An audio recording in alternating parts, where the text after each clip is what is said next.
Right, so I'm pretty much just going to start with the colours I'm most comfortable with and then go through them eventually to the colours that I'm least comfortable with, ending in purple probably.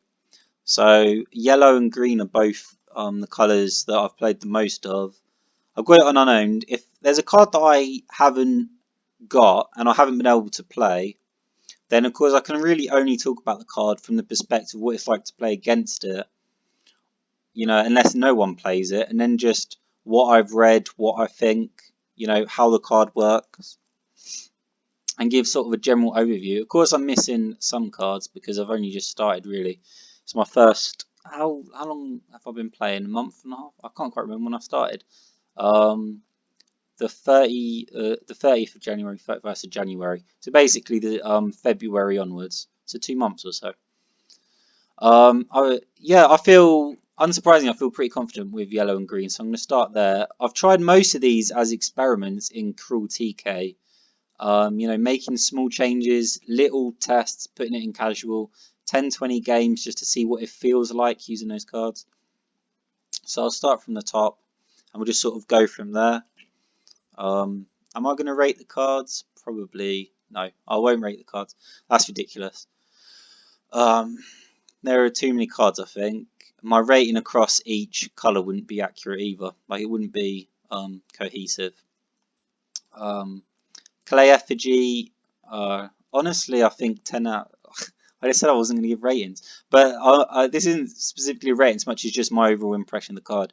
It just does so much. Like, it's so good, super cheap. Draw a card. It gives you just a rubbishy chump blocker, but for 1 mana. This card does a lot. It also puts something in the grave, which makes Raid the Tombs even easier, because you don't need to wait for it to actually be destroyed. As soon as you use the card, there's a statue on the field, but the actual card is already in the graveyard. So it makes it that much easier to raid the tombs. You don't have to wait for your opponent to actually do anything. It's almost like you can proactively start working towards raid the tombs. Foul Harvest.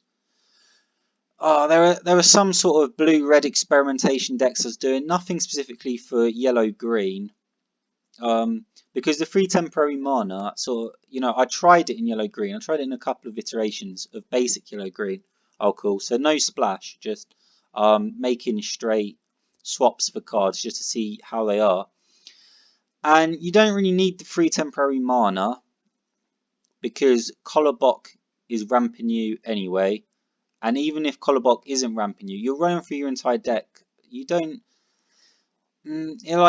sacrificing one of your own minions, it isn't really that big a deal. The 4 health is nice, but for a card slot, this is not great. Axolotl, I mean, for a 1-drop, it's okay. It's overwhelming. Like, a 1-drop actually has to be effective. And even if you put it down and then burn a card, a 2/2, you could get, you could sort of like, that's a trapezist basically, and it's threatening to get bigger, it's threatening to get more health, but you need more. I like it.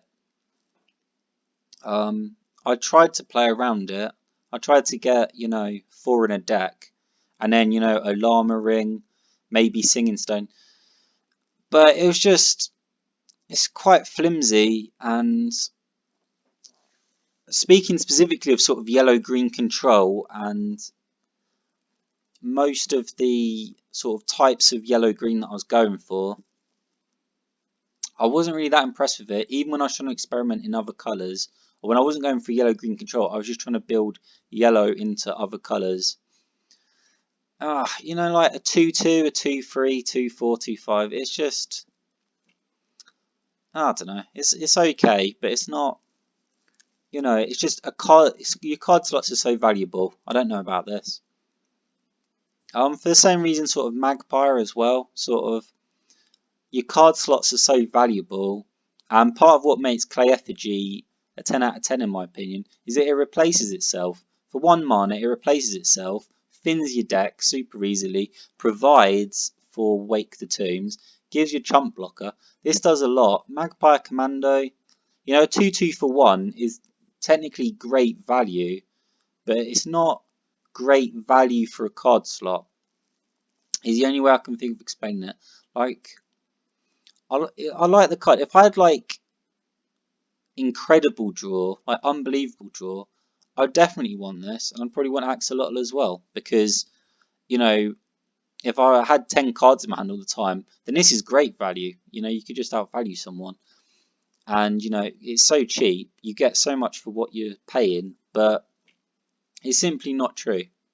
You simply, you know, you don't have that much draw in the deck that you can really afford to throw in something that's, you know, like this. It's a little bit, it's not underwhelming. It's great for a one drop. It's just not great for a card slot.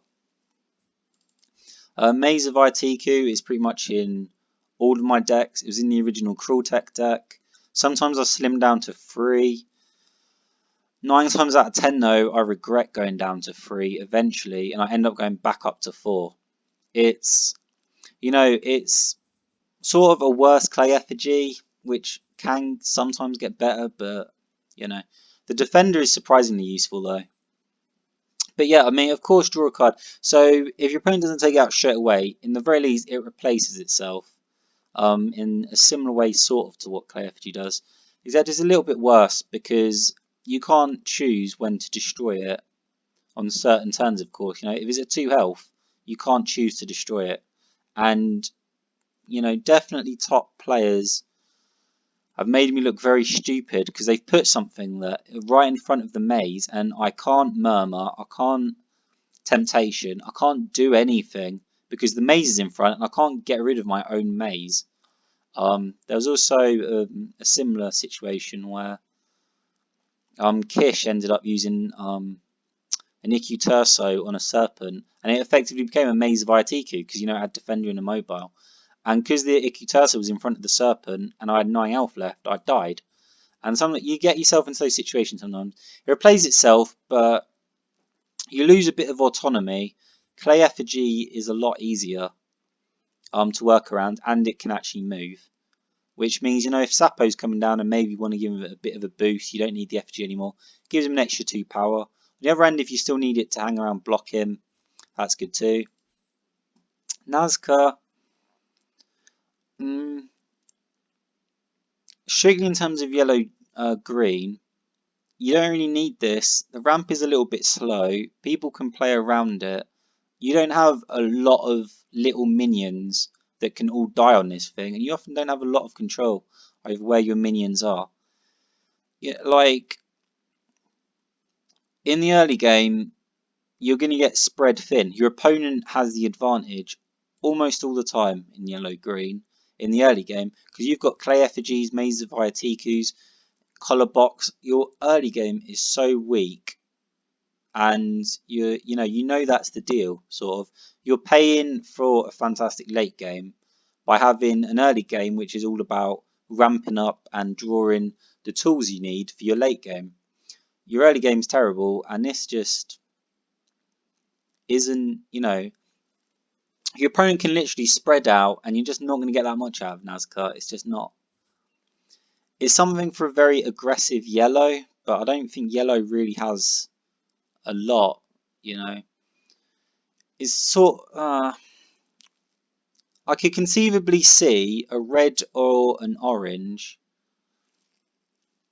or possibly a green, but really a red or an orange, where you could, you know, rush minions onto it, and then because you've got the ability to take the initiative and be proactive in the match, you can force your opponent to come to you, or you're going to keep hitting them in the face. They need to defend, you're the one on the attack.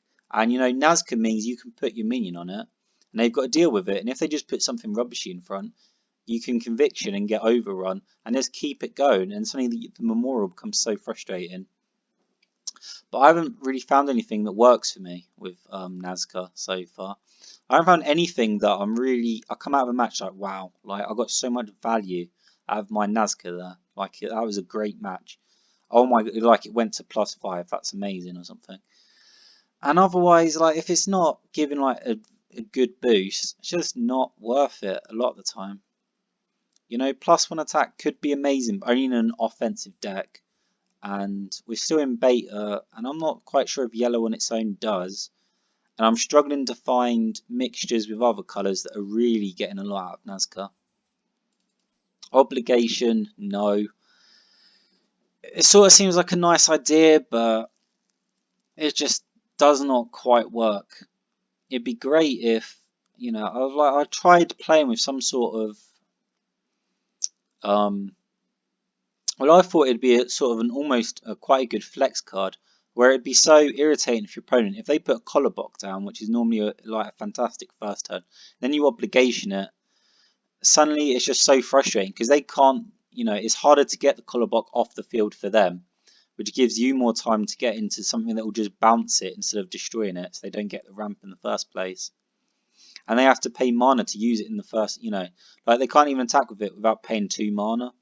So, suddenly collar block has 3 health, and that's not bad. Like, collar block isn't normally an offensive weapon, so obligation can be irritating, but I couldn't, so it didn't quite work. And at the same time I was thinking, well, if I go for Aztec control, yellow orange has some fantastic defender units like Sentinel that already have defender, and if you put obligation on them for 2 mana, they can lose the defender that they originally had, and you can attack with these overstated defender minions.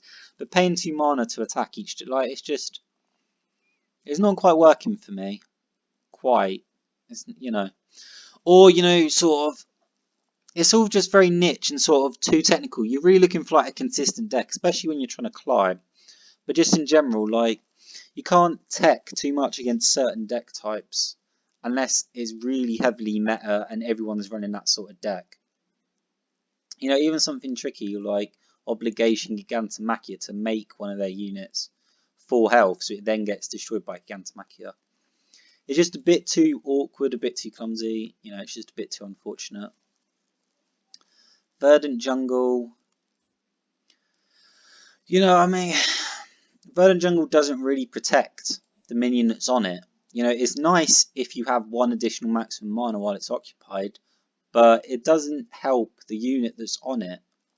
It doesn't help whatever's occupying it. So your opponent doesn't normally struggle to get the minion off at the start of the turn, and you're not really playing it too much for the temporary mana. You're playing it for the maximum mana.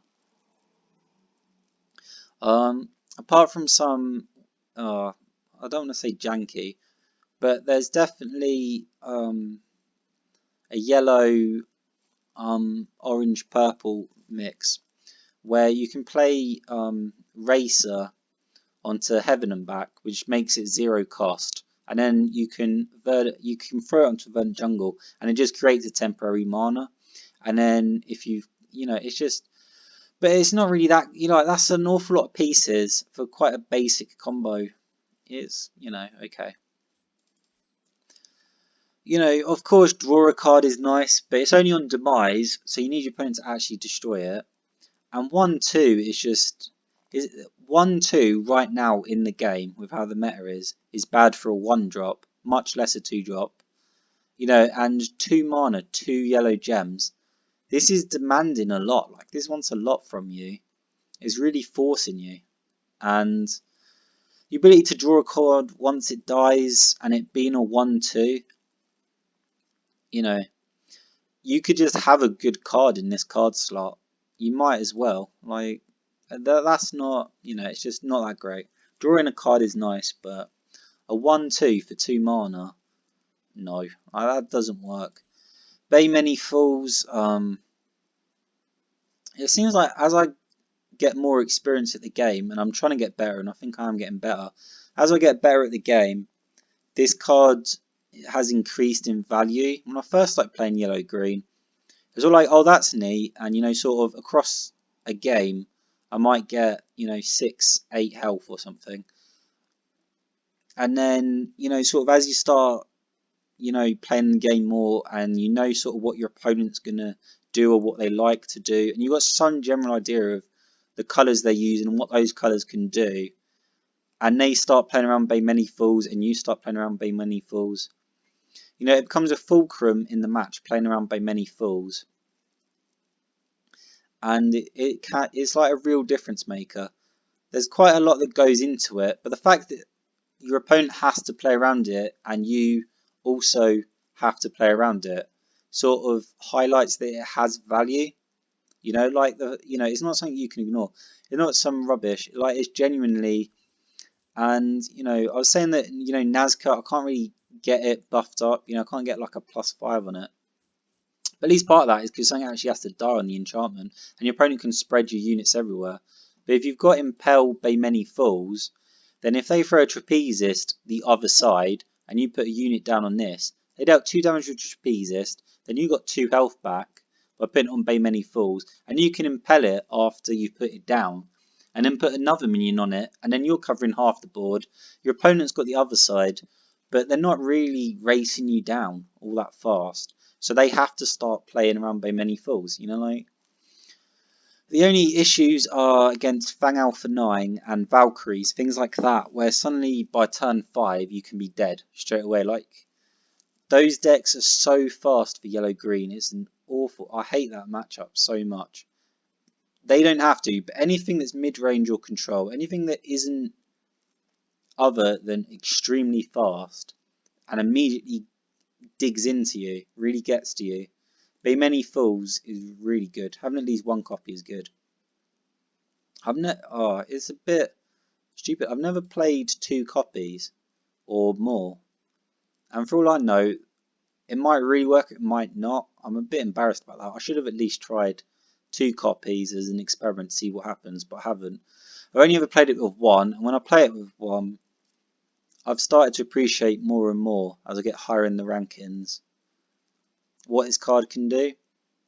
Definitely one of those cards that to begin with I was like, oh well, I know that Crueltek's got it in the deck, so it must be good and there must be a reason. But I was just blindly playing it. I was just copying the deck list to begin with, and now I'm understanding it just a little bit. Blood Idol is just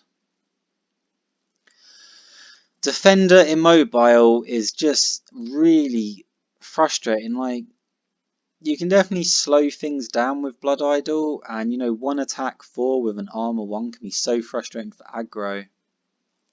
But if you go against Fires of Creation or enchantment decks, like this card is just having this in your deck list is like a death wish. Like it's not helping. Like those decks do not feel the need to rush you down super quick, and it inconveniences Valkyries, but it doesn't for long. It just holds them back a bit.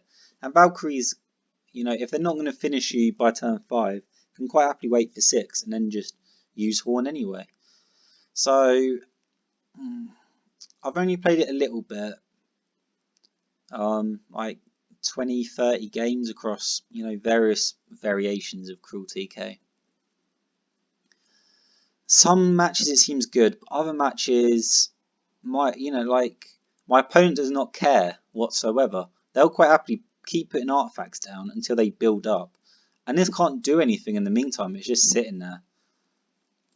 It's not quite, it's not consistent enough, I suppose. If I had to build a deck to climb the ranks with, I couldn't use this. Maybe it would be in a side deck or something, because in certain matchups it's great.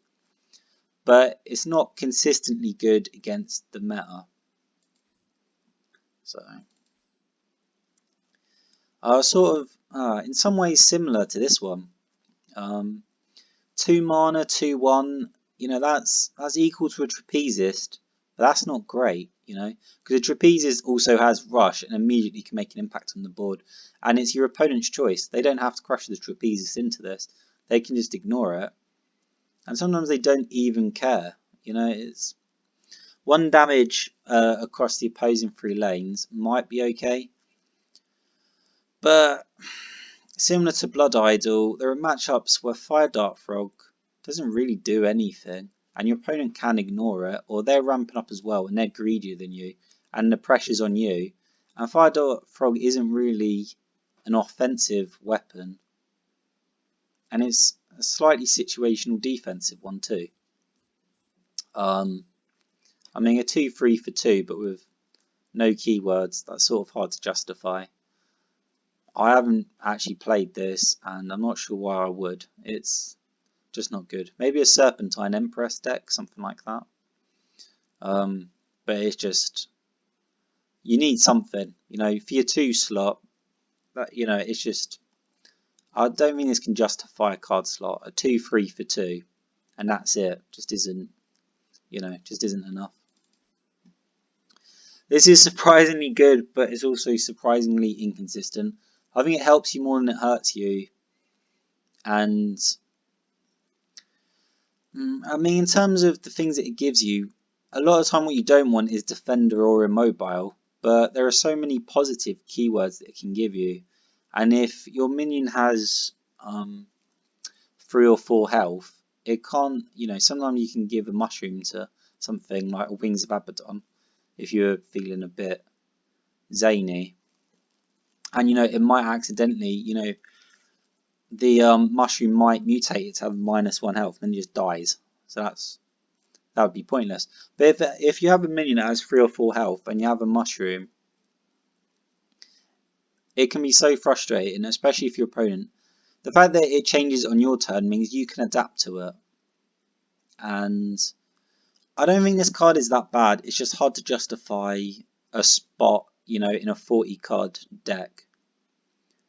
It's interesting. I think it's advantageous, but it's also inconsistent. If I went into a tournament, I'd consider playing it because I know there's a massive skill difference between me and sort of the upper ranks of players and all the champion players. So I'd quite happily take risks. I'd quite happily take inconsistent cards that sometimes really pay off because I need to gamble anyway. If it was just a straight skill matchup and I take in a boringly consistent deck, I will lose because they're better players than me. And if they're playing a boringly consistent deck and the decks are, you know, are effectively both great decks, about the same in power level, I'm probably going to lose that. So I need to take risks. So I wouldn't mind playing this. 2 mana for something that can give you Rush, Deadly, Teleport, Swift, Frenzy. It can do some crazy things. You know, sometimes you'll just see someone who's just messing around in casual and they'll put it on an Iku Turso. And, you know, like Iku Turso isn't going to die from a mushroom. It's just crazy, you know, so I would. Helm of Conscription, I think, is really amazing if you sort of buy into artifacts a little bit. I don't think it's great if you only have 2 or 3 artifacts. It has 14 health, but 1 or 2 Helmets of Conscription, you can still get quite a bit of value out of it. But the whole point about artifacts really is that they protect each other and you need, you know, they synergize with each other effectively. Where Fires of Creation decks especially take some time to get going, you know, really start rolling. So normally the first artifact you put down is going to take quite a bit of damage. So you then put down a second one that protects it, and that one takes damage, and the next one, and then your opponent can't go through your artifacts and your entire health before you start kicking into, you know, your top gear and just outvaluing them, you know, with sort of top end and just constant positive exchanges. And, you know, if you had 4 or 5 artifacts, I think Helm of Conscription is really good.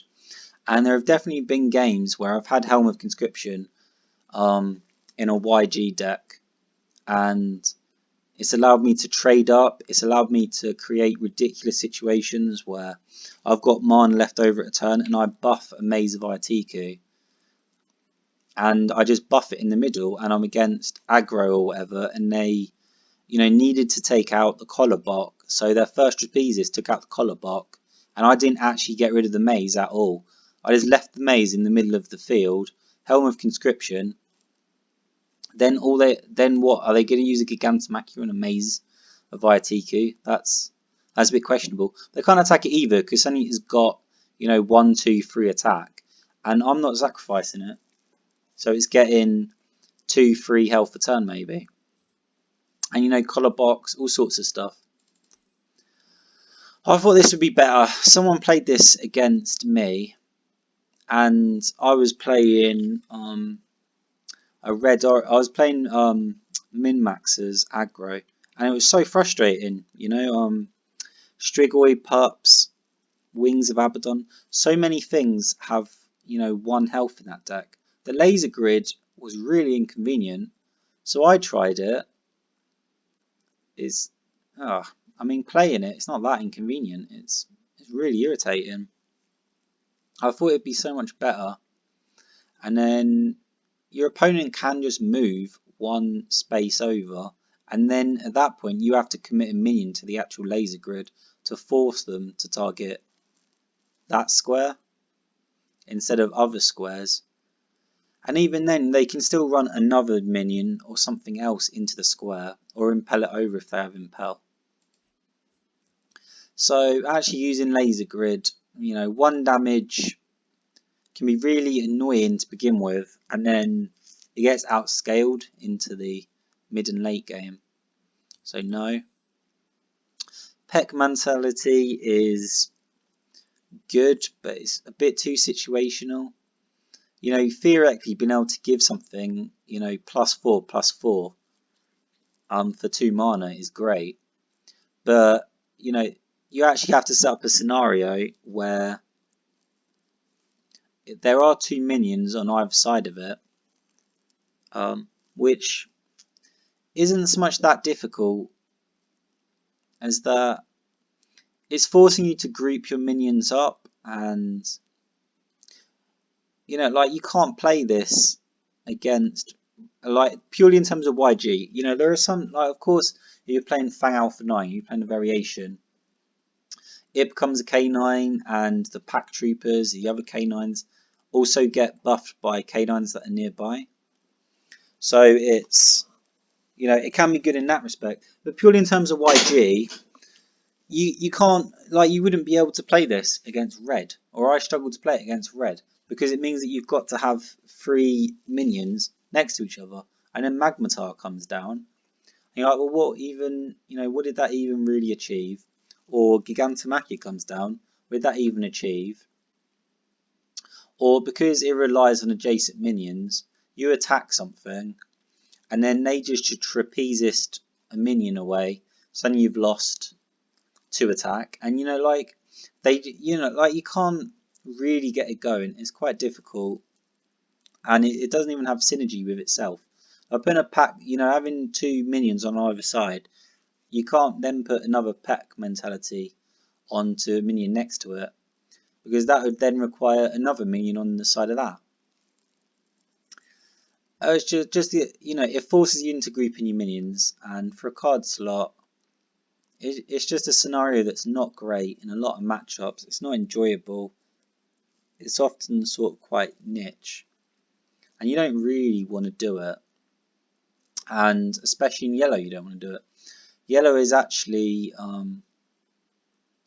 definitely a colour where you don't really want to group up. You want to go wide, especially against purple. I think one of the few weaknesses of purple, I think purple's really strong. But purple struggles to go wide, with the exception of Perfect Grade, which can use its energy to start zapping stuff across the field, and it can clear 3 spaces in front of it. Perfect Grade has a lot of area control, and it's sort of like they're anti-wide tech. But overall, I think purple struggles to go wide. Yellow wants to go wide, so Peck mentality isn't really like a yellow card. The reason I say yellow likes to go wide or enjoys going wide is because it has stuff like Serpent's Den, which is just generate stuff, and you put that at one end, keep creating serpents, and then your opponent is stretched over there, or you put minions the other end. A llama ring, you can go as wide as you like. You don't all need to be together for that to work. Misanthropia, again, you can go wide. It doesn't care. It's just going to go straight across. Yellow actually likes to go wide. It doesn't mind. Godsbane really doesn't want you to group anything up. It wants as much space as possible, so it can put soldiers down, and then it can then put those to either side and get another 2 soldiers down. It doesn't want you clumped up together. It wants you wide. Yellow wants you wide. The twins as well. A large advantage of the twins is you can put 1 twin on the left, 1 twin on the far right, and you're just stretching your opponent's resources. I think one of yellow's strengths is its ability to just stretch your opponent. Yellow likes going wide. It's really good at going wide. And Peck mentality sort of forces you into grouping up. I don't like it. You know, it's just counterintuitive. Pandemic, I haven't really played it that much. It's okay in Serpents, but really, it's not. I don't know. It's okay, you know, but it doesn't replace itself. Dark Passenger is arguably a better card because you don't need Deadly across the entire board. You need Deadly against the minions you can't handle. And the way you win with Serpent a lot of the time is Alarma Ring, Serpent's Den, you know, Singing Stones, enchantments, and your Serpents are just big. Like there's so much value out of each Serpent. You win that way. Your Serpents don't really need Deadly. It's a bit, or at least if they do, you don't want it off Pandemic. You want it off of Serpentine, which also gives your Serpents Deadly and gets stronger as your Serpents die. You know, there's some horrible decks with this, like absolutely nasty. Pandemic isn't quite it. Riot Guard. You know, again, it's sort of one attack. You know, a 1-2, even with armor 1 and the ability to stun, is okay, but it's a stalling tactic. It's supposed to buy you time until you ramp up into a late game. But, you know, your 2 and your 1 drops in yellow, this doesn't help. Like, this buys you time, but it doesn't actually help you get into the tools you need more than just the fact that you're buying time in order to just draw the cards naturally. You know, whereas Effigy, you know, Maze of Itiku are more helpful because they're actually drawing you into the cards you need. So, you know, Riot Guard can last longer and at least it can hit back against certain units, but you know, it's just not quite. You know, it's okay, but it's buying you time in a way that's sort of suboptimal. You don't really want to spend 2 mana on a 1-2, although, you know, armor 1. Arguably you could say it's a 1-3 Basilisk. You know, it stuns after combat, but I've not, you know, like, you need to ramp far. You can't just mess around. I don't know. Right Guard isn't quite it. Striking Viper,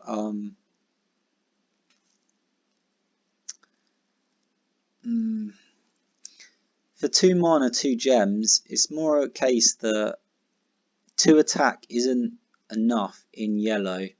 Your opponents can play around Striking Viper. It seems really, you know, it seems sort of like they put down a Trapezist, then you put down a Striking Viper in front of it.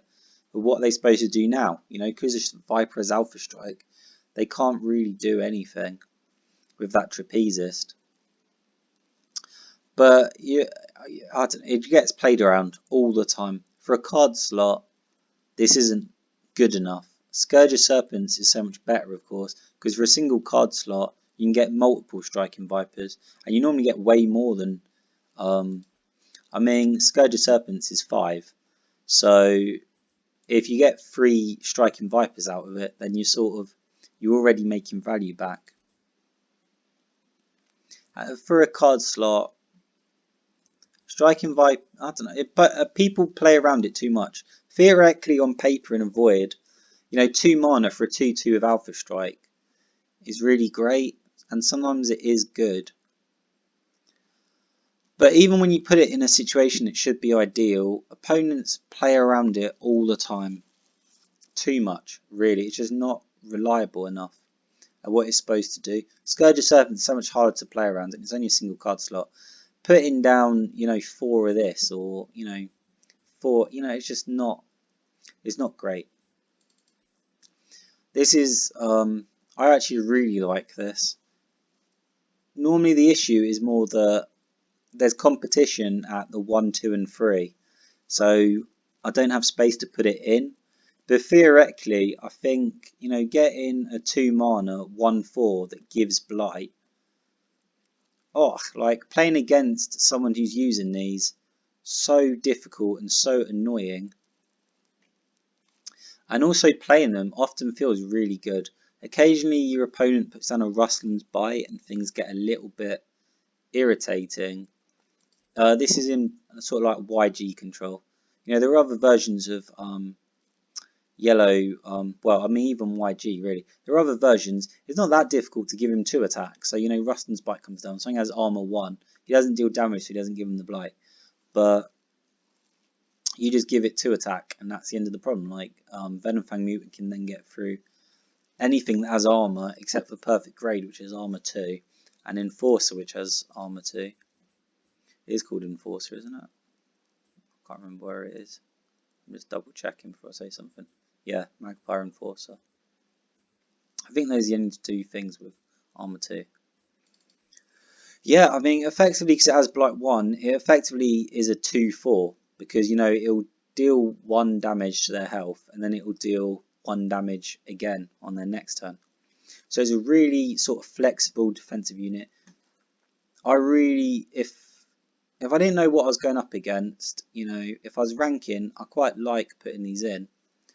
But, you know, the deck gets to 45, 46, you know, while I'm trying to put everything in and then start cutting it down. This is one of the first things that I don't like cutting, but has to be cut, because there's just too much else that I need to put in the deck. I've put it in my deck a few times, you know, like gaining 2 life is okay, but that's not quite good enough, in so much as, you know, you don't worry too much about your life total in the early game with yellow-green control until it reaches like a critical point. And the 2 life you get from this card slot, you would rather trade the 2 life from this card slot for, you know, just a card instead. You know, like if it was a choice of Clay Effigy or this, and someone said, well, do you want, you know, 2 life and a 2/2 body, or do you want, you know, a 0/1 body and drawing a card? Well, it's yellow-green control, because yeah, I'd actually prefer to draw into my tools, ramp up, get a full hand, and just get into my late game.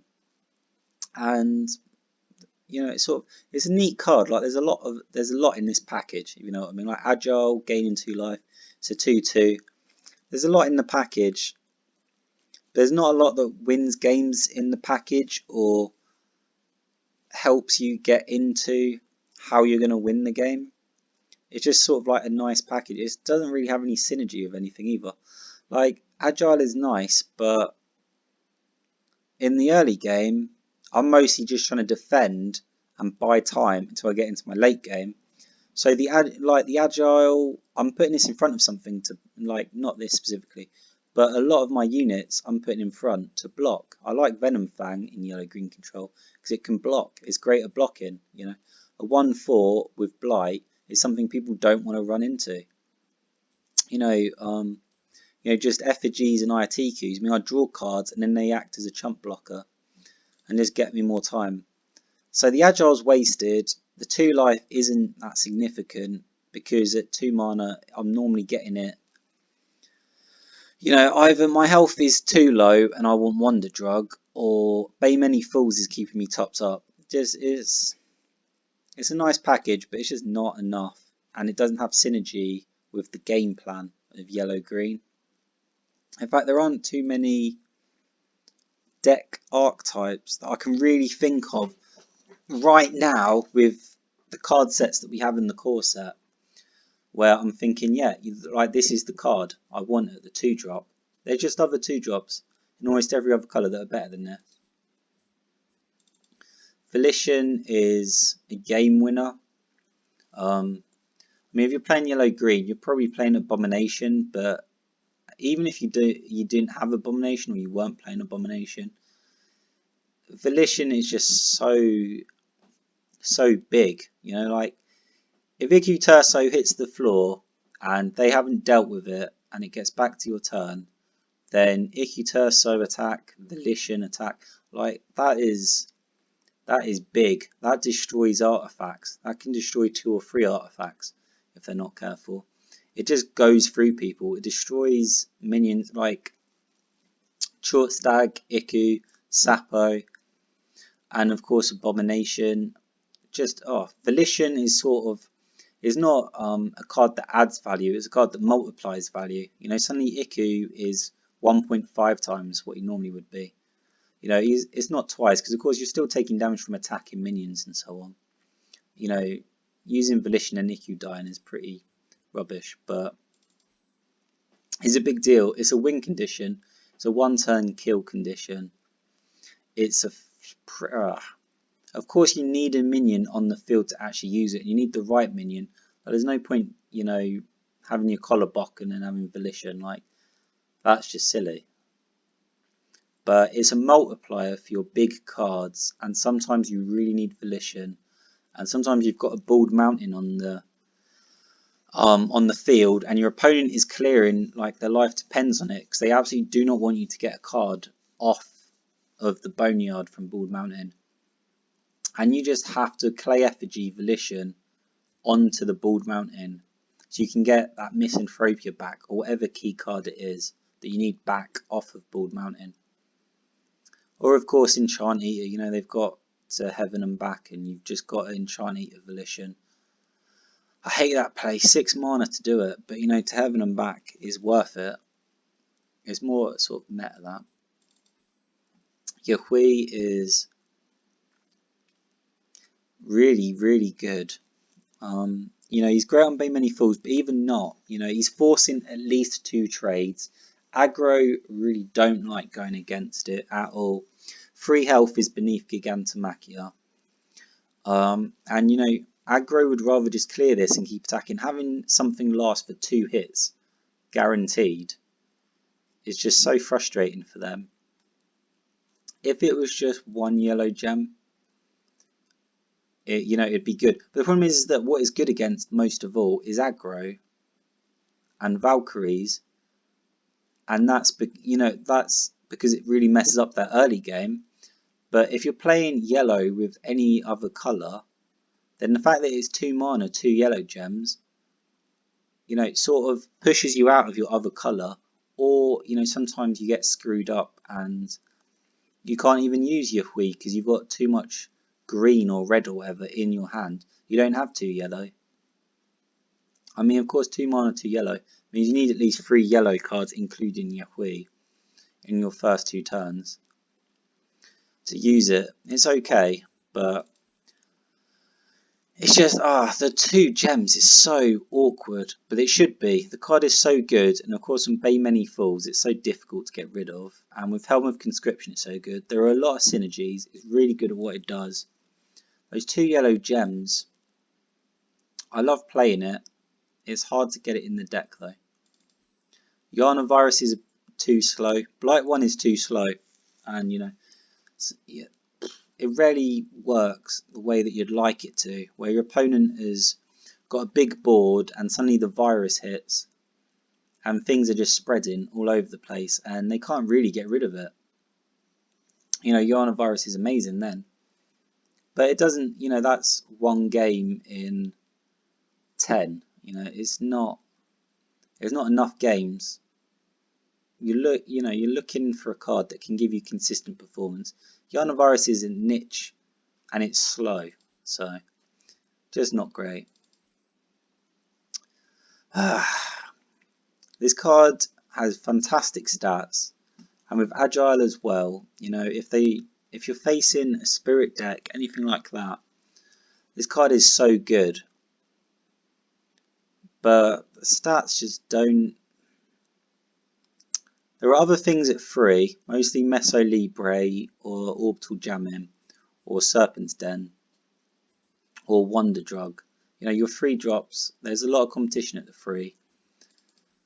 And the stats are fantastic, the Agile is fantastic. There are some Dashing Ringmaster yellow-red decks that use Cloudscale Drake really well. And it really is good against Lurker, and you know, if they put a Courtier down, you're playing Cloud Scale Drakes. You know, that agile means it's just gone. Like, they're not going to be able to remove something with 5 health that quickly.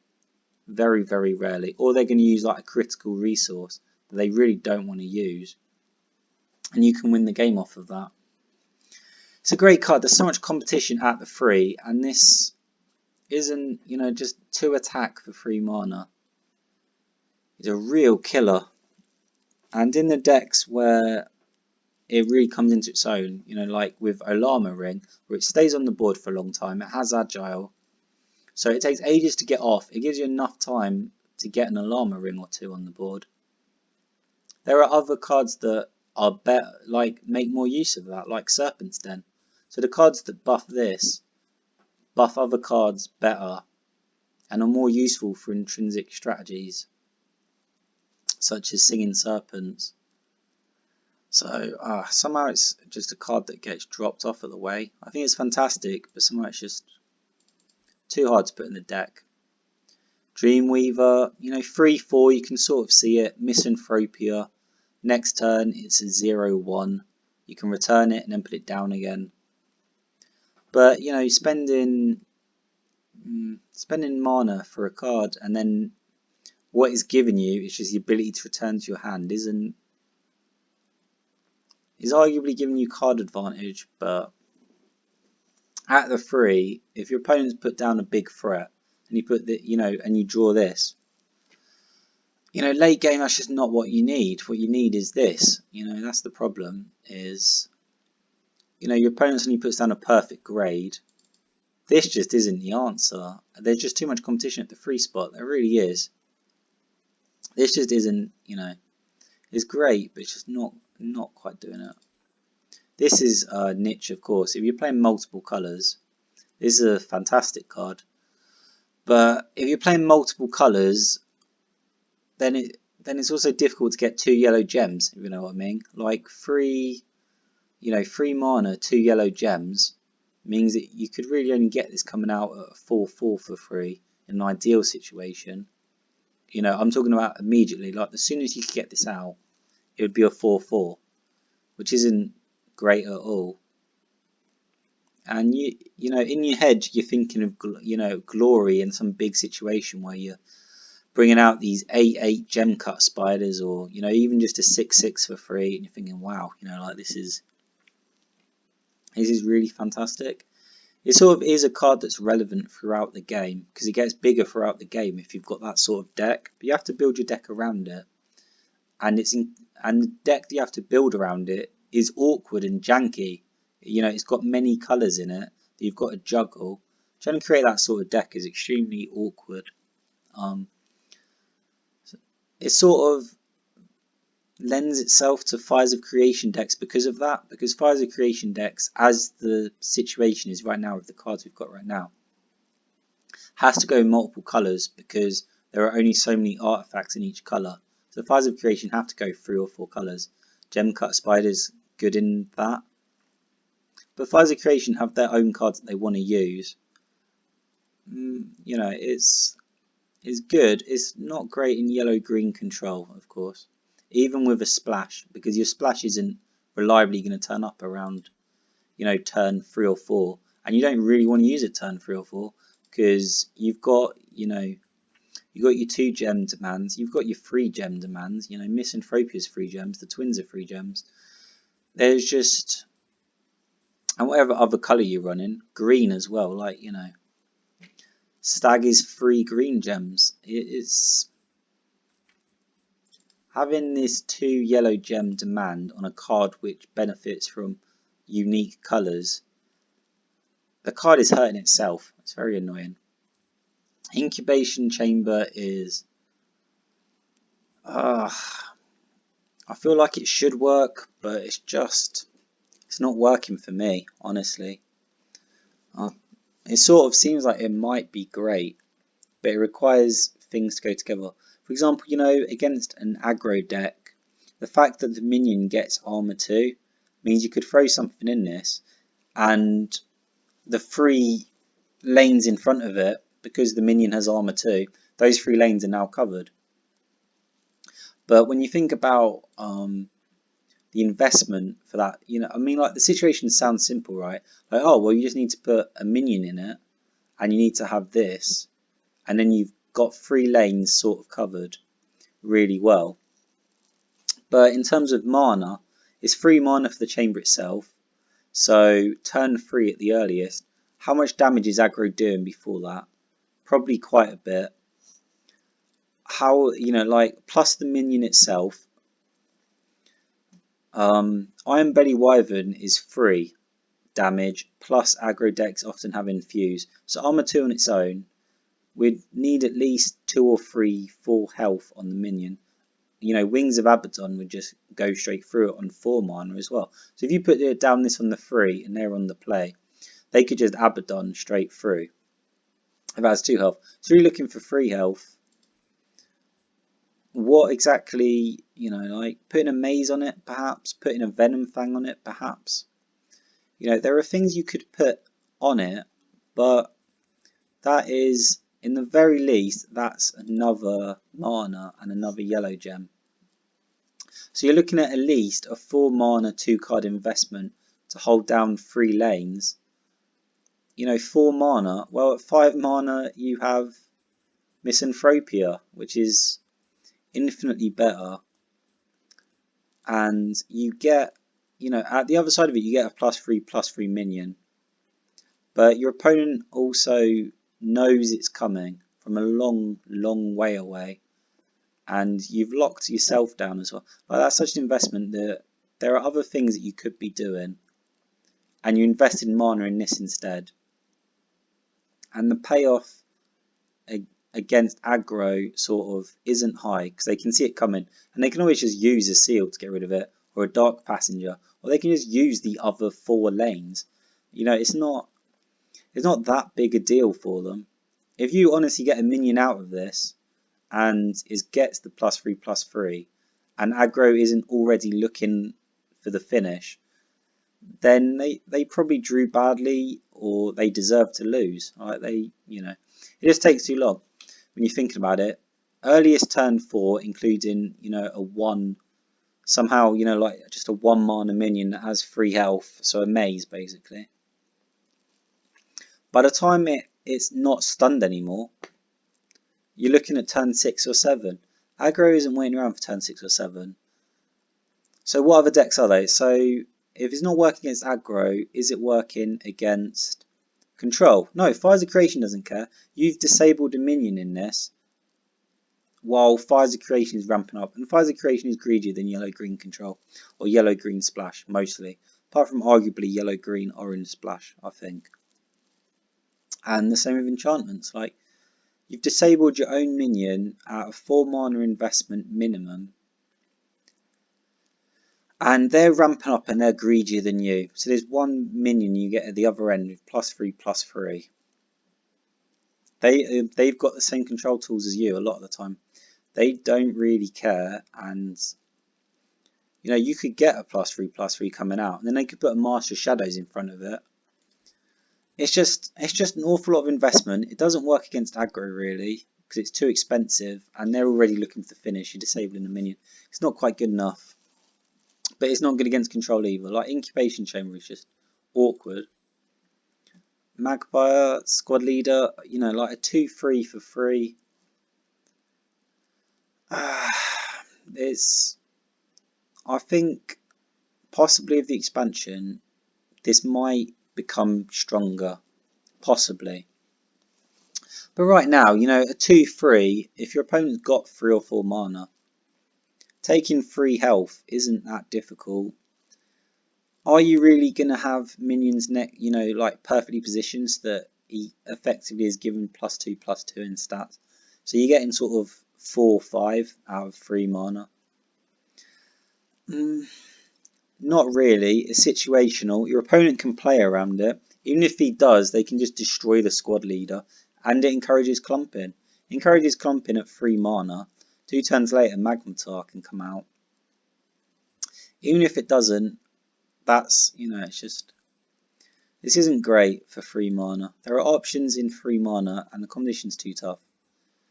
It could be good, but it's not that great. Meso is... I've tried all the others, and Meso just seems to be the best yellow free drop so often.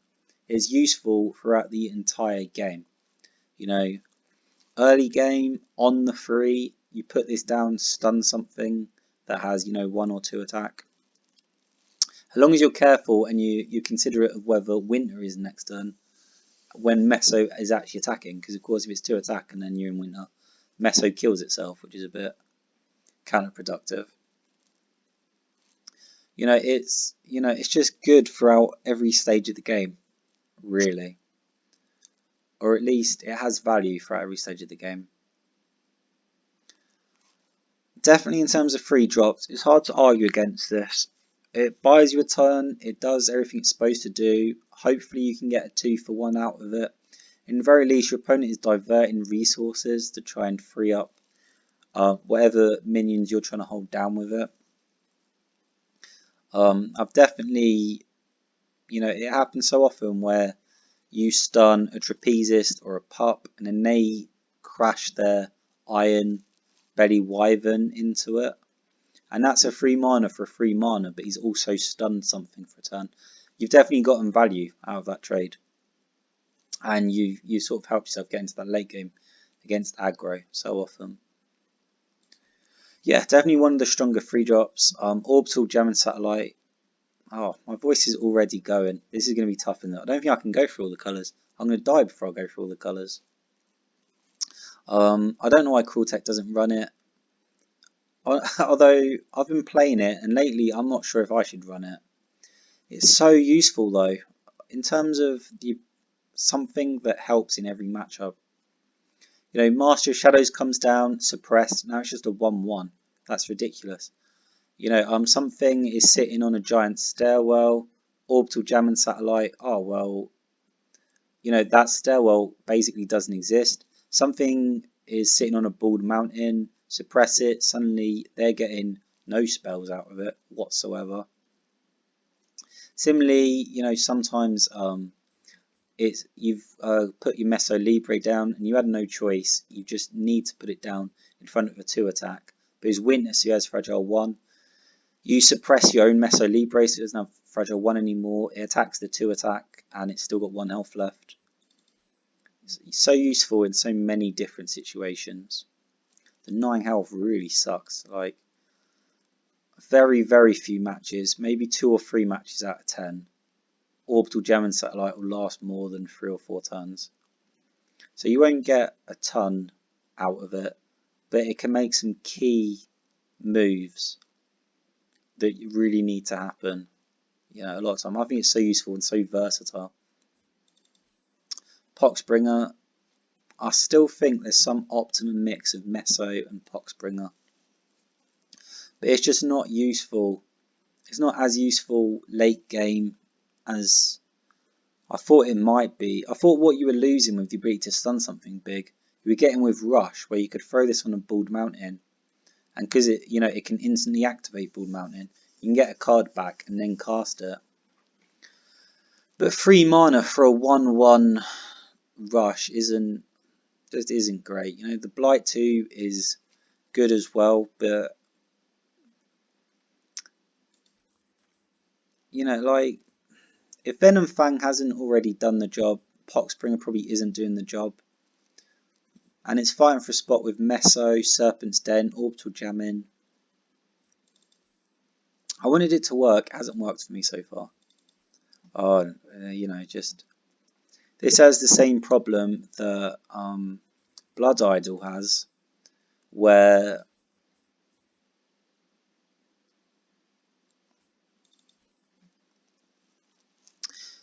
there are matchups where this just doesn't do anything, and even against aggro, this just doesn't do enough. Like Blood Idol and Phalanx can sort of like hold down 3 lanes for you, but there are too many control matchups where you've put down this for 3 mana, and your opponent's actually spent 3 mana on an artifact or a buff or an enchantment or a minion that can actually do something. And this just isn't getting, this just isn't doing that. It's very, it's not a proactive card, but it's a terrible reactive card. It's basically just sitting there until your opponent eventually gets rid of it. I suppose it could buy some time. It's not just Blood Idol either, is it? It's also Riot Guard. The same thing where it is buying time. But in terms of competition for the slots, there are actual cards that can buy time and do something. Like Meso Libre can stun something for a turn and then attack something and maybe get you a 2-for-1 trade. It can at least stun something massive. What is, what does this do when perfect grade goes down? Nothing. This is laughable. It's not great. And maybe you shouldn't be expecting a 3 mana to be able to do anything about perfect grade, but it should be able to do something, if you know what I mean. You should be able to get some value out of this. This can just sit around, and the thing, it just waits until it gets removed, and Thunderclap gets rid of it, Magnus gets rid of it, Misanthropia gets rid of it, a Wings of Abaddon gets rid of it. Too much stuff gets rid of it. It's just sitting around, it's not doing anything. Serpent's Den, in yellow-green control is not that great, because your opponent can plan around it. They know what's happening.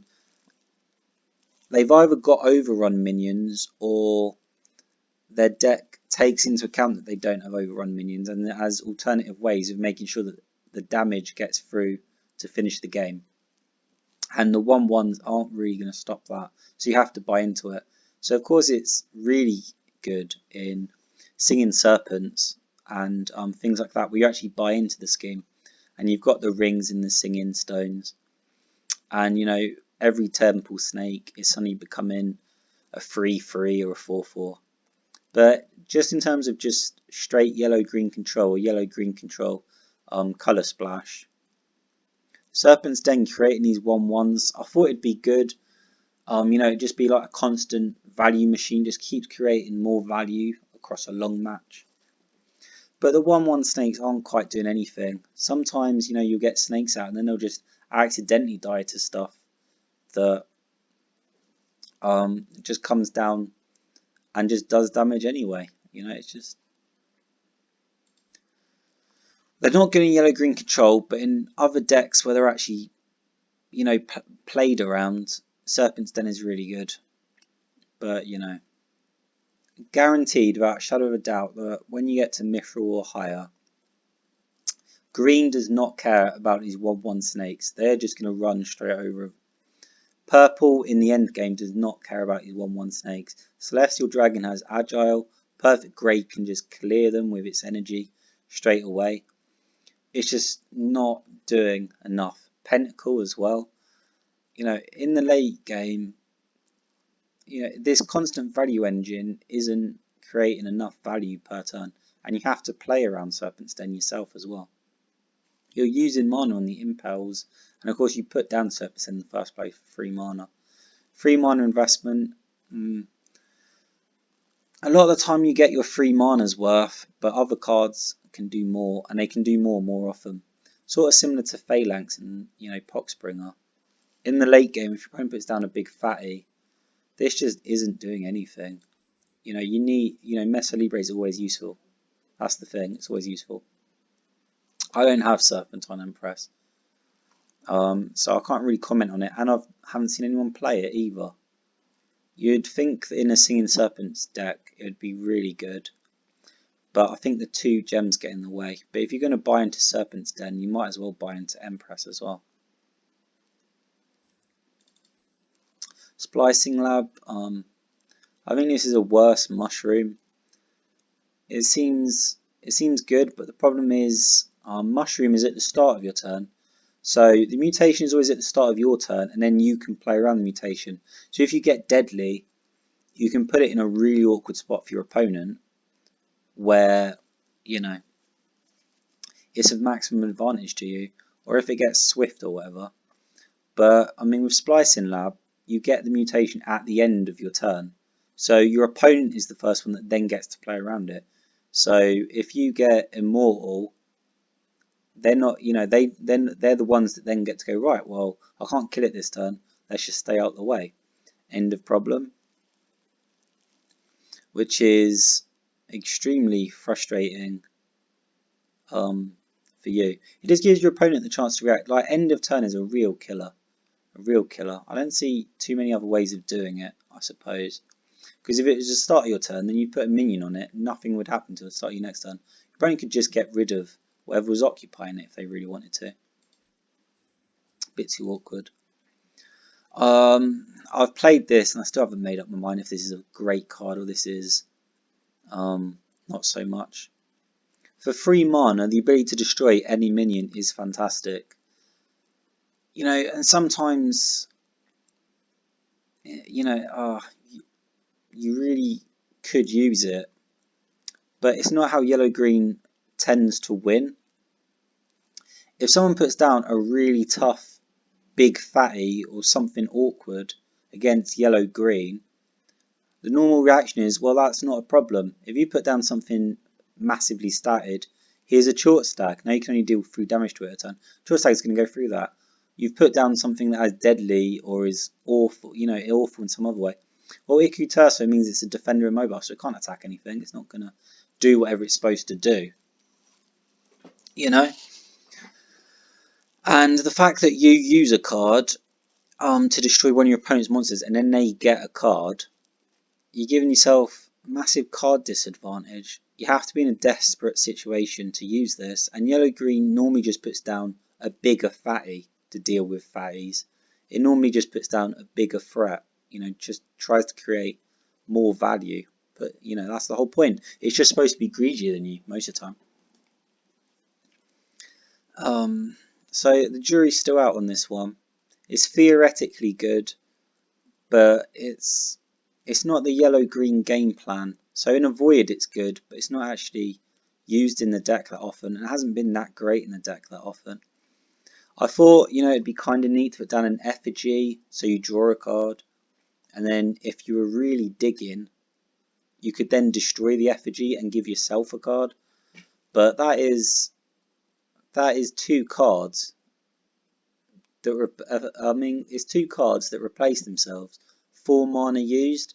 That is 4 mana to do nothing. Is just, oh, that's too much. Turn 4, you know, you don't want to be doing that. That's bad.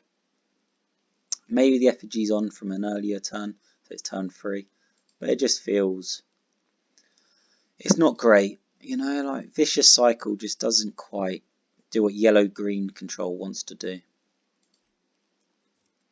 But I need to test it more. Wonder Drug, of course, is arguably a must-have. For 3 mana, just gain 4 life, draw a card is pretty good and would probably be in some decks anyway. Against aggro, you absolutely need it. Against an awful lot of decks, you really need Wonder Drugs. The only matchups where it's not great are in decks that are way greedier than you, and Valkyrie, because Valkyrie don't take you to 8 and then finish you. You can be at 16. As soon as they use the horn, you just get smashed straight away. So Wonder Drug doesn't help you there. You have to preemptively Wonder Drug. And even then, it, you know, sometimes it can't save you. Sometimes it might just get you to where they horn and then you've got 3 health left. Maybe you can find a way out, but in most matchups it's useful.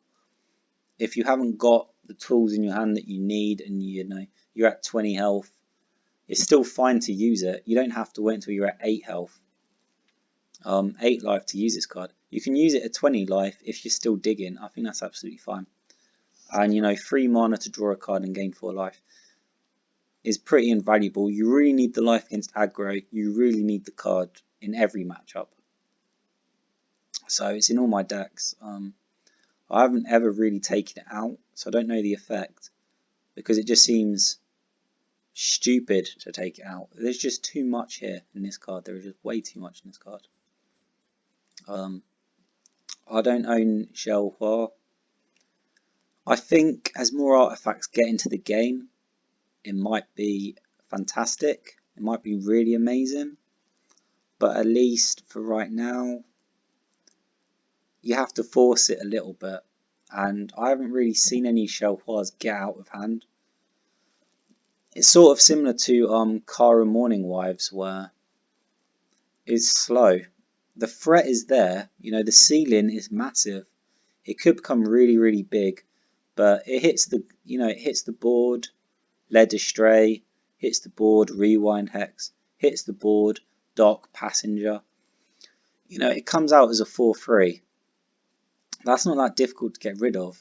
If your opponent really wants to get rid of it, then Iron Belly Wyvern takes it out immediately. Even if you throw it down and you put an artifact on it, Iron Belly Wyvern plus Infuse takes it out immediately. There are a lot of ways to take out a 4-3. As Mythics go, it's a useful one. I think it'll get better as artifacts, you know, more artifacts enter the game. Right now, it's not great, and this is sort of a meta snapshot of right now. And my opinion of the cards right now in this set, the core set, is the better of the Cadejos in terms of stats. I prefer 3-4. I think that's a massive deal, and I think this is a fantastic card in that respect. But I mean, well, not really in that respect. Only relative to, you know, the white Cadejo. I like the 3-4 stuff. But, you know, a 3-4 for 4 is terrible.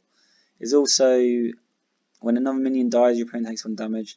So sort of you see a situation where the board is sort of full, and then you put this down, and then everything crashes into everything else, and your opponent takes a ton of damage, or, you know, you somehow manage to get both the Cadejos down at the same time.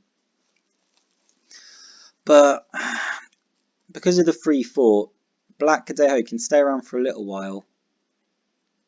But the situation where you've got a lot of stuff and, you know, you can put it down and then crash stuff into each other doesn't happen that much.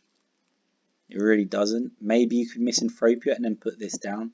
But, you know, Misanthropia is 5 mana, this is 4 mana. I mean, that's not something you want to be doing with your 6 mana turn, really. You don't really want to be using Misanthropia and then this, so that whatever is weak and, you know, needed to Misanthropias will then die and they'll take damage.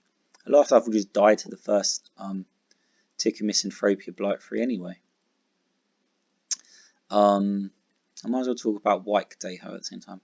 White Cadejo, the ability is better, but 4-3 is just, I mean, we just talked about this with Shelhwa. Like, 4-3 is bad. Like, you know, 4 mana, 4-3. 3 health just isn't a thing. That's just Trapezist plus Infuse would equal 4 mana. And Trapezist is so much more versatile than White Cadejo. It doesn't need the setup. You know, it's not great. I've barely used this. It seems amazing, but your opponent has to attack into you. You can't make them attack into you. They can choose. They can play around it. Not really. You know, and after defending in combat as well. If it did the 3 damage before the attack, sort of like a laser grid, that would be ridiculous. That would be really interesting. But 4 mana 3-3 that your opponent has to attack into to get an additional 3 damage. That just isn't gonna work. You know, that just isn't quite it. If you know what I mean. So, but yeah, I suppose you could say the jury's still out because I haven't played it that much. But when I've played it, how are you even supposed to play it? You just sit back, put it in front of something, and you're just waiting for your opponent to attack it? That doesn't work. If nothing else, they can just plunge something that has 3 health into this. You know, they could plunge a 3-3 into this. Meso Libre is a 3 mana, 3-3. So you could stun a cornered Wildcat with Meso Libre for a turn. Next turn, crash your 3 mana Meso Libre into the 4 mana Wildcat and it's over. You know, it's just, yeah, you're just not getting a lot out of Wildcat as far as I've seen. Enchant Eater, I mean, at this point we've gone through so many hours of footage and playing this card and I hate it. Sometimes you need it though. You know, if they put Down to Heaven and back. Enchant Eater Volition is 6 mana and it feels rubbish. But yeah, you just, that value engine, you know, Heaven and Hades is just such a horrible value engine. it has to be in. I just don't like it though. I just don't like it.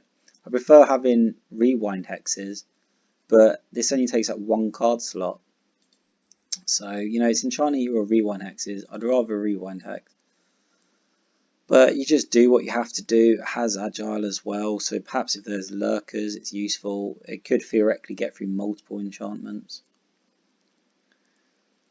It's okay, but you know, 4 mana turns, 5, 6 mana turns. Putting down a 2/6 doesn't feel great. The threat is there that it could take out an enchantment, and with Volition it could, but that's 6 mana and 2 cards to take out an enchantment. I just don't like it. I really don't.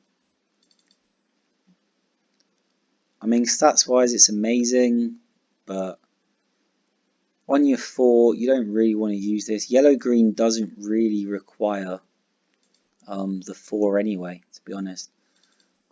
Yellow-green control doesn't... It's basically got a lot of stuff in the early game that are sacrifices and chump blockers to get to the late game, and then it ramps up and gets to its late game. 4 is very rarely the turn where there's an awful lot going on in yellow-green, to be honest. 3/7 seems amazing. You know, that 7 health really is annoying. But, you know, 4 mana, no abilities attached whatsoever. Maybe it can hang around.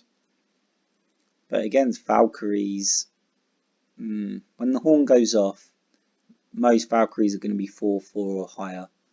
Especially if the Road Queen is in. So, best you could say is the horn goes off and Feathered Serpent trades 1 for 1 with one of the Valkyries. It could save you, but other matchups it's rubbish. Dealing 3 damage isn't a massive amount for a 4 mana. You just need some sort of tags attached to it. It's not doing anything. Fleeting Thunderbird, I haven't got the card, but it's a win condition. You know, just the ability to just straight reach for your opponent's health from out of nowhere. Especially since a lot of the best decks are so good because they have so many cards in their hand, which gives them constantly the ability and the option, you know, sort of like they always have in their hand good answers which allow them to trade equally or better. And Thunderbird punishes that really hard. It's not good against aggro. That's the only problem. You know, aggro often has low hands and doesn't care if you're hitting them for damage because they're hitting you for more damage. And it's just a massive race. But, you know, if the board is clogged up in control matchups, Fleeting Thunderbird is really good. It can be really... I mean, there's sort of a Dash and Ringmaster combo as well. Where, you know, if Ringmaster's down, or even if Ringmaster's not down, but you're on the 7, you know, Dash and Ringmaster, Fleeting Thunderbird, immediately deal the damage to your opponent and put it back in your hand so they can't actually seal it away or remove it. You know, it's reach, basically. It's a win condition in itself. Goliath's webs are great. They're better with rush minions, though. I like them. They have some control. The fact that they get rid of Agile and Alpha Strike is amazing. But if you're thinking about Goliath's web, you're thinking of Tangle Skin before you think about putting Goliath's webs in most time, because you get 2 Goliath's webs just for having Tangle Skin. So in one card you get so much value, you know, for a single card slot. It's okay, you know, sort of 1/3. Anything that has armor 1 doesn't care. Also, it can be played around, but just the fact that you don't have to actually occupy the Goliath's web and it still stops Agile and Alpha Strike is pretty invaluable.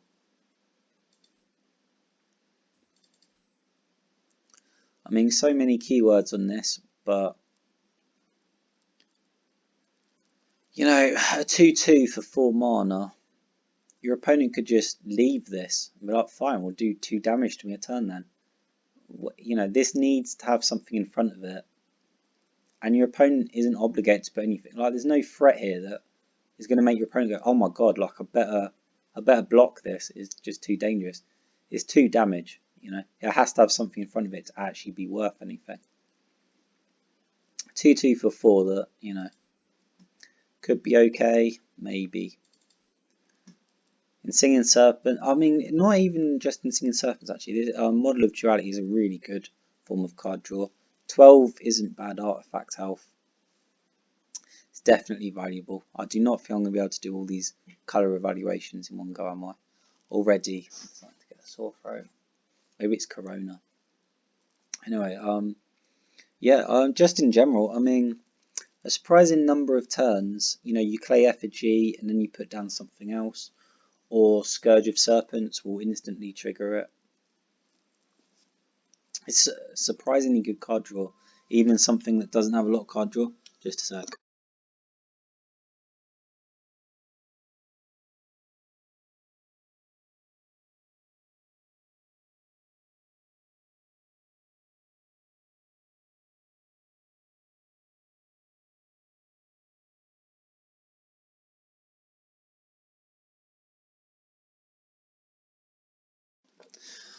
Well, that was my alarm to tell me to wake up, but I haven't actually slept yet, so I'm not sure when I last slept. I'll think about it. Model of Duality. Yeah, it is. It's a pretty good mythic. It's not one of the best mythics, unless it's a specific type of deck. In terms of yellow-green control, it's okay. As I said earlier, artifacts are normally good if you have a few of them, because they synergize with each other and they protect each other. So I like it anyway, and I might have it in my deck. It's reasonable. But, you know, if I've got Satellite in my deck already, if I've got Helm of Conscription in my deck already, I'm more likely to put this in too. And, you know, having 4 or 5 artifacts gives me just a nice little backbone that can help me get through. Alarm Ring, it's amazing. Sometimes the board just becomes impossible for your opponent. But in yellow-green control, the problem is more that your win conditions are not your low stat minions. Of course, if your Serpents then creates a 1/1 minion and Alarm Ring gives it +1/+1, you know, you've doubled its stats. You've got like 100% return. You know, that's fantastic, but Sapo doesn't normally care if he's got 10 strength or he's got 11 strength. You know, that's a 10% difference. That's not that big a deal. So the problem in terms of yellow-green control really is that it's hard to justify a slot for it. The card is good in some, you know, in some archetypes it's really, really good. If you build around it, it's really, really good. But the way that yellow-green control so often wins, it's just through big minions and getting +1/+1 to minions that already have 8/8, 10/10, whatever. That isn't that big an increase relative to what they're bringing to the table already. So, you know, sort of in some decks, this is 10 out of 10. You have to put it in. It's so great. Since we're still in core set and we've got limited options, it has to be in pretty much. In other decks, no, it gets dropped off along the way. It's nice. I really wish I could put it in every deck, but 40 cards, this doesn't make it. I haven't played this, but there's a nice interaction with Maze of IATQ. Since Maze of IATQ gets 1 health every single turn, it has 0 attack in the first place. You can put a Maze on this, and if your opponent can't get rid of it, then the altar will take 1 health, and then the Maze will just give itself 1 health back, and it will just do that forever, really. Sacrificial Altar is I can definitely see sort of, you know, a Sacrificial Altar, Olama Ring, Serpent's Den combo. I haven't seen anyone pull it off yet, but it's definitely possible. I think in the future this mythic could be really, really good. I don't know what we're getting in the expansion, but I think this is certainly a mythic that will increase in value as the total number of cards in the game increases. I've already been through this. Just 4 mana, a 4/3, just so delicate, just way too fragile. Bob is Bob is really good. Sadly, I don't own him, but I've played him in some of the community decks, and whenever anyone plays him against me, it's just so frustrating. Neither of you really know what's going to come out.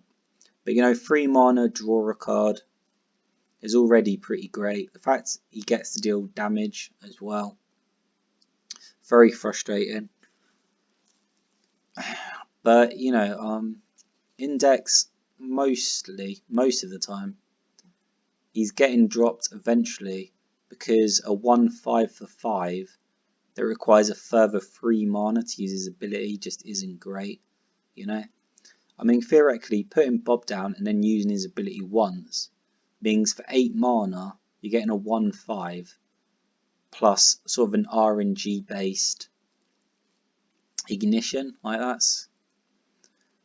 that just sounds ridiculous saying it out loud, right? Like 8 mana for a 1/5 plus, just this sort of like Thunderbolt, but you don't really know what sort of Thunderbolt you're getting. And unfortunately, you can't draw the card and then deal damage. I think you have to pick the target and then you reveal the card. So I don't know. Somehow I had this, but then I had to unmake it because I needed enough to make a mythic. It's really, really, really threatening. The issue is it's sort of a win more card. If you've got a good situation for Magpie Sniper, then it's fantastic. But it doesn't have armor on it, and 3 health means Magmatar can kill it straight away. Iron Belly can kill it straight away. This 3 health is just a killer in this game right now. 3 health isn't great. 5 mana, 5/3, even with all these keywords. The fact that it has Lurk, Agile, Piercing, and doesn't take retaliatory damage is amazing. But what do? If you put it in the corner, it's only protected by 1 minion. And even with the 1 minion, it can still go down to Magmatar, or it can still go down to Thunderclap in Winter. There are ways of getting around it. If you're already winning, this is great. If you're falling behind now, do you even have the minions to protect this? And can you afford to protect this instead of your own life points if you're losing? I mean, you're losing and this is 5 mana. And it's not immediately impacting the board or helping swing things in your favour. Or just, slowing your opponent's onslaught down just a bit so you could try and turn the corner and get into your game and start controlling things, start controlling the board. 5 mana is a bit too expensive for a card that you already need great setup for when yellow-green control doesn't tend to have early game capable of doing that. Its early game is weak. It can't really set up for Magpie Sniper very well. Again, the stats are incredible, but it's got no keywords. So similar to a lot of the other cards like Feathered Serpent, or like the same thing applies. It's great, but someone could just put a chump blocker in front of this. Where's the overrun? There's no overrun. There's nothing here. It's just stats. Someone could put a collar block in front of it. It's not doing enough at the 5. 5 is too expensive, especially when Misanthropy is at 5, and Revelations at 5, Scourges at 5, Zolia's at 5. I mean, are you joking? Like, there are so many things ahead of this, and it's not doing anything.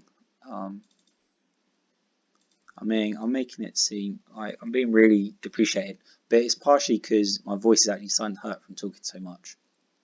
I'm extremely tired. And also, I've already talked about this type of card where it has big stats, but no keywords. I just don't think there's a lot more to say. Misanthropia, arguably the best board clear in the game. I think it is. Absolutely amazing. That 3 gems is awkward in certain combinations, but any deck that has yellow in it, I think should have Misanthropia in it. Those 3 gems are so awkward, but it's so worth it. This card is just too good. The 3 gems are legitimate enough that having a dead turn 4, because you had to burn a yellow to make sure you can get the 3 yellow gems, which meant you couldn't put down something else which needed 2 red gems or something. It can be worth it, because Misanthropy is going to clear the board either way. Of course, you know, there are decks such as some rainbow decks and such, where they'll use that turn 4 just to put down an enchantment. It's not like an additional minion. But a lot of the time, like against aggro, they can't afford to have a dead turn 4. So your turn 4 is unfortunately dead, and you can put a minion down, but they have to keep the aggression up. So they put another minion down, and Misanthropia doesn't care. It will take that minion too. It'll take everything. You know, aggro hates the card. At 5, it's such great value. You're almost always getting more. You know, you're almost always trading 2, 3, 4 for 1. For a single card slot, you get so much out of Misanthropia. It's really great. Oh, Revelation is so expensive just for card draw, you know. Sort of, it's frustrating because Misanthropia does so much for 5. You know, it can do, you know, it trades so well. Whereas for 1 card slot, you draw 3 cards, which is fantastic. If you can afford to do it, and sometimes you like, this card has to be in a lot of your decks because you need the card draw and you need to have the cards in your hand, especially around this, especially around 5, 6, and 7. I mean, you need them earlier as well, but I'm just talking about relative to Revelation.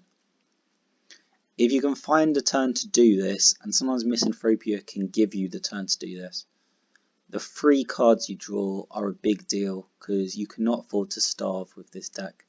As you get higher in mana cost, you'll start trading more and more positively as the match goes on, as a general rule.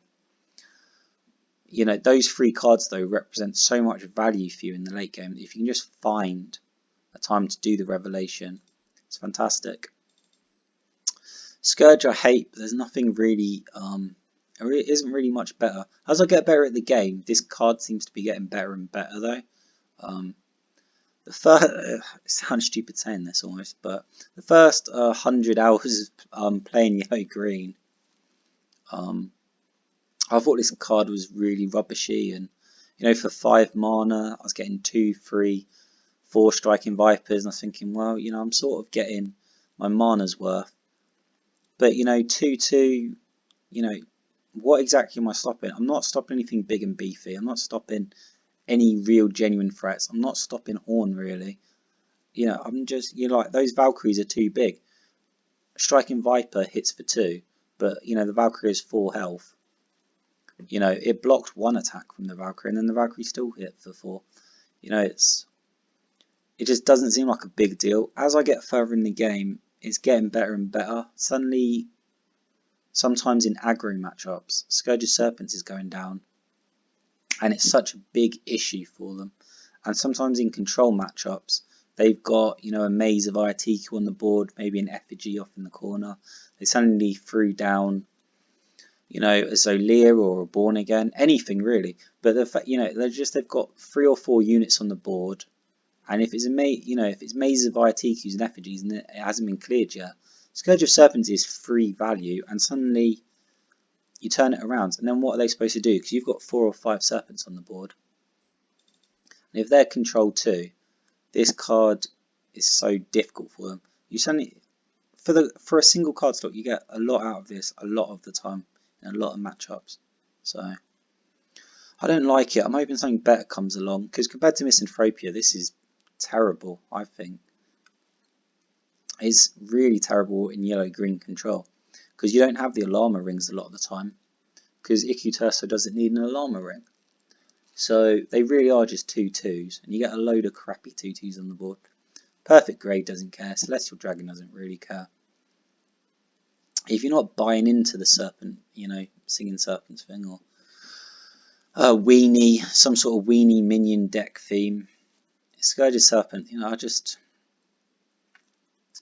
but you know, I played near and I realised it has to be in there, plain and simple. That's been the story all along, is I thought it was rubbish, and then I played near, and that was an eye-opener, like, oh my god, like, I don't like it, but it has to be. I haven't got a choice. This I don't have. I don't really want to say anything about it until I've actually played it. But 8 mana for a 5/5 with Alpha Strike. I'm not quite sure about that. 8 mana for a 7/5. Overrun. I mean, we can. For 8 mana, I can get a short stag with 8/8 overrun, and it can pull something from the grave. So this doesn't look. But I haven't played it yet, so I don't really want to commit too strongly. So Leah, sometimes I cut it. Very rarely do I not get value out of it though when it's in the deck. So often something, it'll just ping stuff off. It can hit the board and immediately take something out. Aggro hates it. That's a Wings of Abaddon done. That's a Strigoi pup done. And the pup didn't even get life tap off before it died. I didn't have to crush anything into it. It just died to Blight. Yeah, like very versatile, quite useful. It's like it's a much more consistent, reliable Bob that's also cheaper, arguably, and more versatile.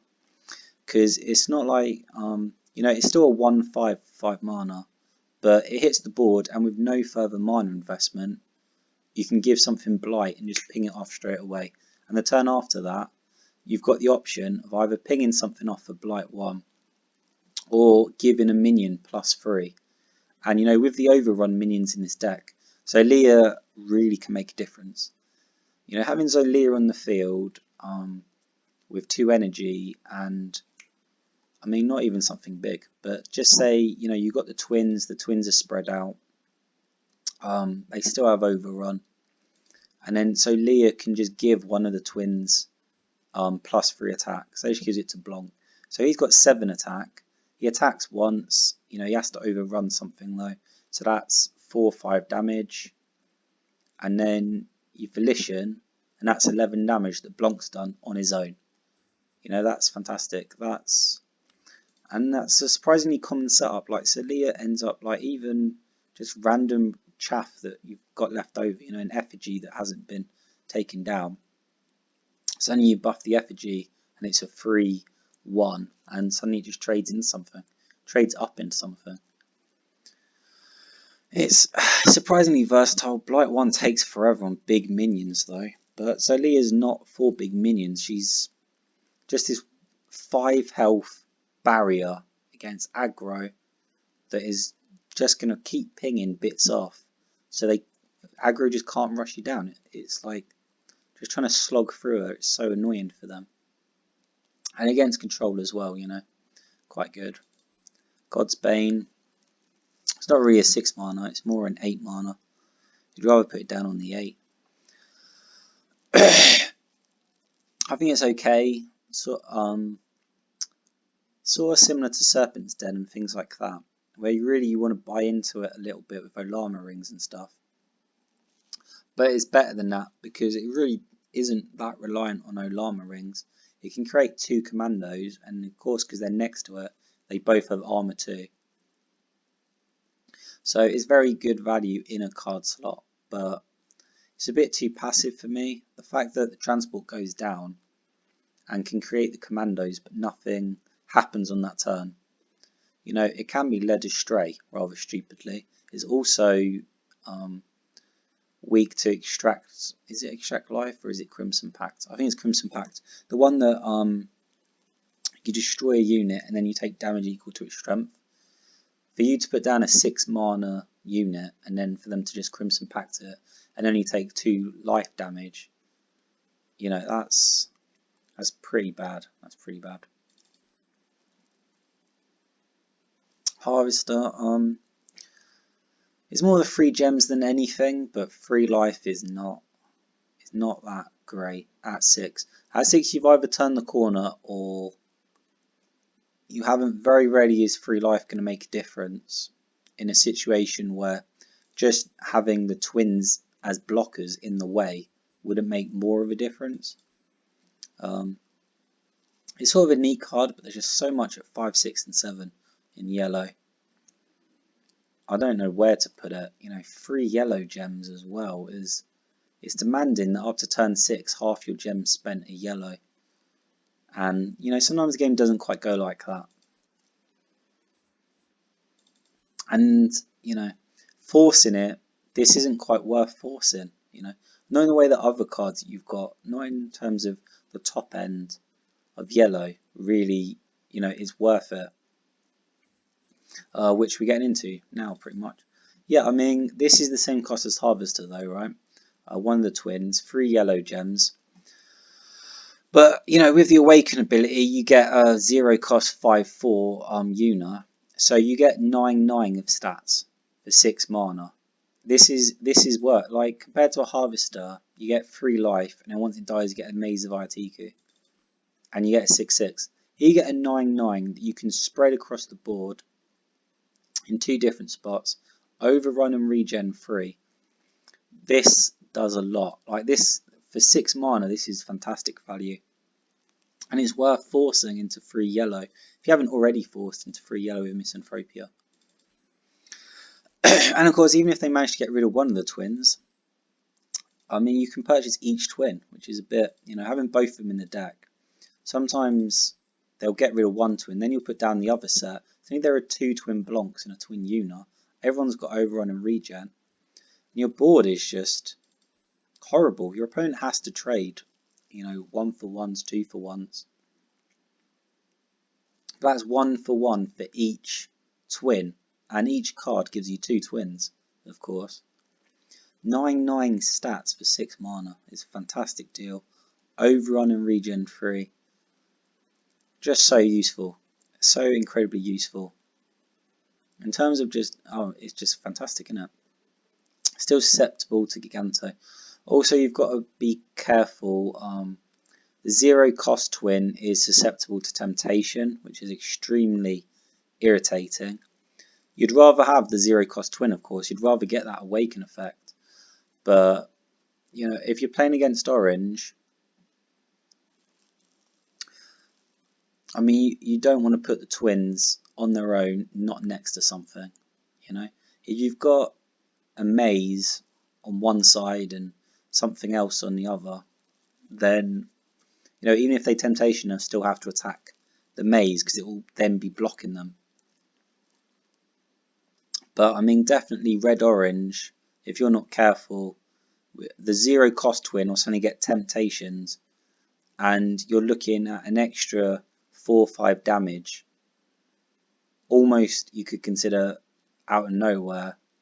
And against red-orange, especially aggro, but mid-range too, you're normally really only at 13, 14, 15 health. If you're lucky in those matches. So an extra 4 or 5 damage is normally the end. Right? That's it, you're done. That is a problem. You can't do it. You've got to be really conscious of this 0 cost twin. It's very irritating in that matchup. I mean, the fact that it's 0 cost also means it's set towards quite a few other banish effects and such. And because it's ephemeral, I should have mentioned that as well, just while it's on the screen, as you can see. And because it's ephemeral, anything that bounces it destroys it. Like, sadly the twin that's created the 0 cost one can just disappear straight away as soon as it gets bounced or anything, which is a bit annoying. Sapo, maybe best spot removal in the game. I hesitate to say best spot removal in the game because, a 7 mana spot removal is expensive spot removal, but it's at least a 2-for-1. Very rarely is it a bad trade. Sapo comes down, destroys, an opponent card, and then they've then got to use a card to trade into Sapo, at least 1 card, often 2 or 3 cards, because he's just his 8/8, 10/10 monster. He's warded, so they've actually got to crash things into it. The best situation your opponent can realistically hope for with Sapo is he destroys, like some maybe 3, 4, 5 mana piece of rubbish, just some crappy card that's left over. And then they get a Racer in Shadow and Dark Passenger it. But the Racer in Shadow plus the Dark Passenger plus whatever he destroyed, that's 3 cards right there. Dark Passenger replaces itself, but that's still at least 3 mana for the Racer plus the Dark Passenger plus the mana cost of whatever he destroyed. So, this is, in terms of trading well and getting 2-for-1s, 3-for-1s. So, you know, and of course he gets down and, you know, Armageddon Angel can't get rid of it. Crimson Pact can't get rid of it. Dark Passenger doesn't get rid of it, really, does it? I can't remember. No, I'm pretty sure Dark Passenger does, because it gives you deadly. And that still counts as destroyed from combat. I can't remember, though. Yeah, but it's frustrating anyway. It demands resources from your opponent. It demands a lot of resources from your opponent. There's so much value in this card, it's really good. Tangle Skin I've talked about a little bit when talking about Goliath's Web, but for a single card slot you get 2 Goliath's Webs plus a 7/7. You know, for 7 mana you basically get a 7/7 plus options, which, you know, you don't have to play the Goliath's Webs, but it just gives you that option. Paying 7 mana, you know, it's not bad, and the 7/7 plus the deadly. Most of the time a 7/7 doesn't need deadly. It's sort of nice maybe against an Iku Turso, but I mean Iku Turso, you know, that's not like, you're not trading up with that. That's an okay trade with a Tangle Skin, but in terms of mana cost, around the same. I'd argue that Iku is better than Tangle Skin, but you know, those Goliath's Webs are so versatile, and for one card slot there's so much in here. This is sort of what I'm talking about though, with like how the upper end of yellow is just so big. You know, it's really great. You know, the twins are just getting 9/9 for 6. You know, rocking Overrun and Regen. Sapo just like the twins themselves, of course, for one card slot, is demanding a 2-for-1 or a 3-for-1. Normally, I mean, Giganto just removes it, of course, that's 1. Same with Sapo, but even that's, you know, a 1-for-1. That's a 1-for-1 in an ideal situation, a Giganto. Normally, you know, just demanding a 2-for-1, 3-for-1. I mean, Sapo with Giganto, presumably he destroyed something, so that's still a 2-for-1. Tangle Skin, you know, the actual Tangle Skin plus just the additional options that Goliath's Webs give you. Yeah, the upper side of yellow is really, really strong. Really strong. That is why yellow-green is viable, of course. Well, you know, when I talk about green, I'll talk about the green upper side as well. But, you know, it's definitely, this is one of the strengths of yellow, is their upside. Their bottom really is not great, and arguably their 2-drops and their 3-drops, you know, outside of Meso Libre, 2-drops and 3-drops aren't that amazing. You're scrambling. But their top end is really, really amazing. Really, really good. I'll talk about the mixed ones since I'm here. I don't have quite as much. Of course, in terms of the splashes, I've experimented with them. But because I played straight YG and small splash variations, I didn't quite play as much of these. Bulwark is pretty good, but 2 mana for 2 gems. It's okay. It's just, what exactly are you giving armor 1 to? You know, normally your upper end doesn't need, you know, armor 1, and your lower end is effigies and maze of Iatikus and stuff.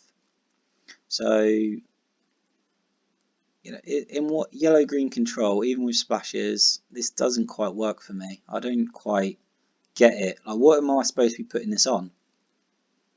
Most of what I got doesn't care. Maybe Zalia would care about 2 health and armor 1. It's nice that you draw a card so it effectively replaces itself, but 2 mana, 2 gems. Am I using it early game? What am I even supposed to be using it on? Like, it's a good card. I think there are some situations in some types of Valkyrie decks, maybe it works.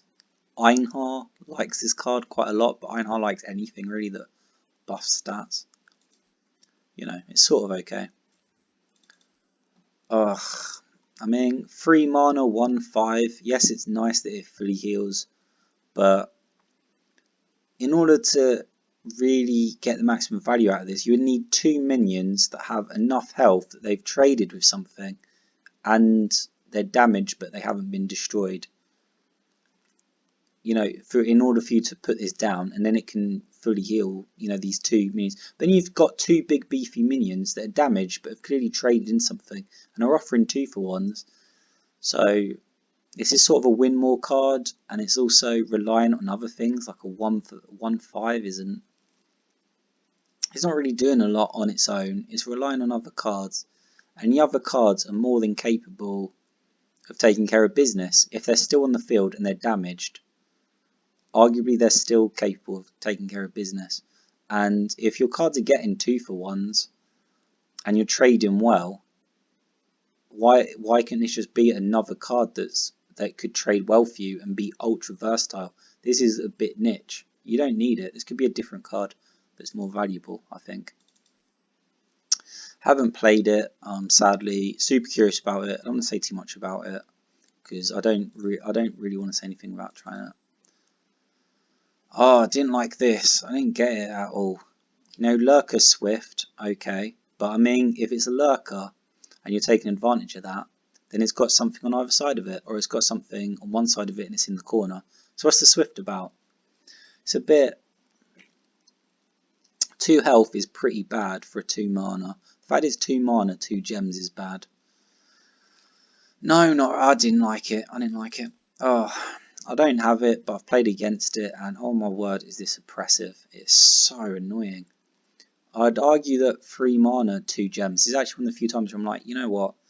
3 mana, you know, the 2 gems is annoying, but it's worth it, because when I'm playing against it, that -1 attack across everything on my side of the board is so annoying, and the Lurker is actually a big issue.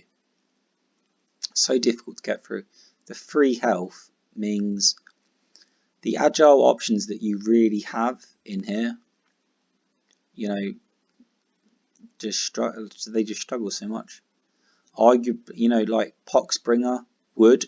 Only problem is that Dissonant Drone takes 1 attack, so it doesn't deal any damage. Otherwise, yeah, 1 damage plus Blight 2 equals 3. Meso can't deal 3 because again it's at 2 attack on your turn. So you attack it and you've only dealt 2 damage and it has 3 health. Oh, it is annoying. It's so irritating. Your opponent having 1 of these on the field is bad enough. I've never seen 2, but just having 1 is a nightmare. You know, it's so irritating.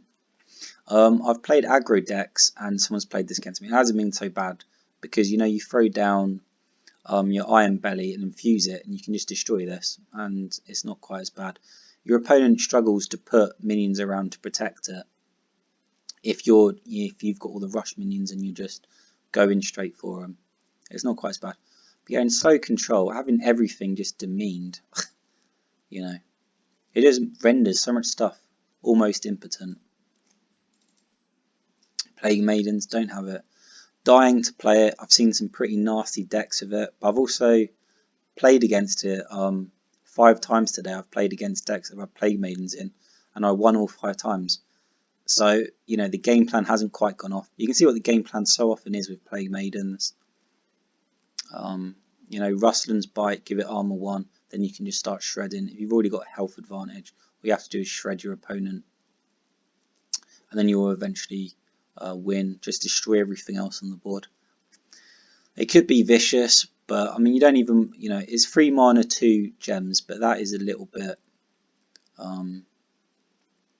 it's a little bit deceptive because it's an end game finisher too, so you don't necessarily need it early game. But in early game, if you got this down onto a Rustlin's Bite, your opponent could really struggle to get anything onto the board. That is for sure. And you know, because just the board would get cleared turn after turn after turn. Really good. I think there's something to this, but I don't have it, unfortunately. But I definitely think there is something pretty fantastic about this card. If only I could work out, well. Unfortunately, I don't have enough essence, and even if I did, I wouldn't be using it. I'm waiting for the expansion, so I've got 30,000 coins, 1,000 essence. So many cards I want to get, but just waiting for this expansion. It's taking forever. Herald of Pestilence, don't have it. People have played it against me. Blight 1's too slow. Whatever you're putting this in front of, it's going to get fighting against weenies, you know, sort of like small things. But at 6 mana, put this in front of Iniku and it just does not care, you know. Putting this in front of a Sapo, you've blighted it for 1, but it doesn't keep Blight 1 for the rest. It only keeps Blight 1 while this is in front of it. So this goes down in front of Sapo. Sapo goes from a 10-10 to a 9-9. And then it hits this thing. And you know, Sapo, and you know, like effectively you've done like 5 damage, you could argue. Because Sapo's now a 9-9. So it's sort of like 4 plus the 1. So Sapo has 4 health left. But it's just taken out, you know, a 6. And what else is your opponent doing? Take out the Sapo. Sapo's still getting a 2 for 1 or a 3 for 1 in that situation. Herald of Pestilence isn't doing that much unless you put it in front of a bunch of stuff that has low health. So it'd be good against aggro, except it's 6 mana. So aggro's already done most of its work by then. Or I don't want to say it deserves to lose, but you know, it hasn't finished you by then. If it hasn't put you in a situation where it's trying to finish you by turn 6, what is there to say, you know? And, you know, in yellow-orange as well, these aren't the ramp colours, really. Herald of Pestilence isn't coming out super early or something, unless it's some sort of Discus Arcadia deck. And then aggro can still play around it. Like, there are a lot of things aggro would not like to come out of a reanimated deck. And it'd be a janky one too, sort of like green, yellow, orange. Herald of Pestilence it'd probably be fine with. That'd be lucky for aggro playing a reanimated deck, considering, you know, the Indrik beasts that come out half the time and stuff. So yeah, it's not, I've never really seen anyone get value out of this. Not 6 mana's worth of value. I haven't seen it, so could be great. In some decks maybe it's great, but you know, in most matches, I haven't seen Herald of Pestilence really earn its money. Unless you're Aero bad, don't play this card. No, I'm joking. You know, Lurker Agile is like so much better than Trained Jaguar, you know. Having Lurker and Agile actually makes sense. It can hide in the corner. All it needs is a single space and it can attack through it. 3-2 isn't quite so bad when you have Lurker Agile. Lurker Swift, you know, I just don't. Now we're talking though. That's 3 damage that goes through. Very rare for something, you know, in the very least, it's probably, you probably set up a situation where, you know, it's hides in with minions or it's hiding in the corner and you get at least 3 damage to the face before whatever's defending it is destroyed, and then it still trades with something. You know, 3 attack, it trades with a lot of stuff. So you've dealt 3 damage and it's traded with something. I think that's pretty good for 2 mana, you know. As is so true with most of the mix though, 2 mana, 2 gems is, are you really going to have that, you know? That's the only problem. Are you really going to have 2 mana, you know, it's forcing you. I don't like the deck forcing you into having that for 2 mana, unless it's an amazing payoff.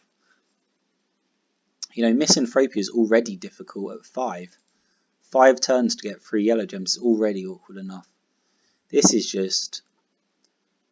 isn't, you know, it'd be sort of good if it was just a single gem. I mean, it wouldn't be a mixed card then, but you know what I mean? If it was a single gem, 2 mana, 1 gem, 3-2 Lurker Agile, that's perhaps too much. But this isn't enough either, you know? Like, this isn't doing enough. Late game, if I pulled this, can't do anything. Meso's 1 mana more in my primary colours, and it actually stuns something. It's actually making an effect. Right, so I've sort of made it all the way through yellow. I think I'm traumatised. No. My voice is really going though. It's really hurting. So I'm going to stop. I mean, I have to stop here, don't I? I've gone through all the yellow cards. Yeah, hopefully this will help though. Right, this is my everything about yellow, or my opinion of yellow, I should say. I have played yellow-green a lot, so those are probably the ones I'd rely on, and I'll have the most informed opinion on. Alright, yeah, I'll listen to it back later. See what I think about yellow. I'll probably laugh at myself after the expansion.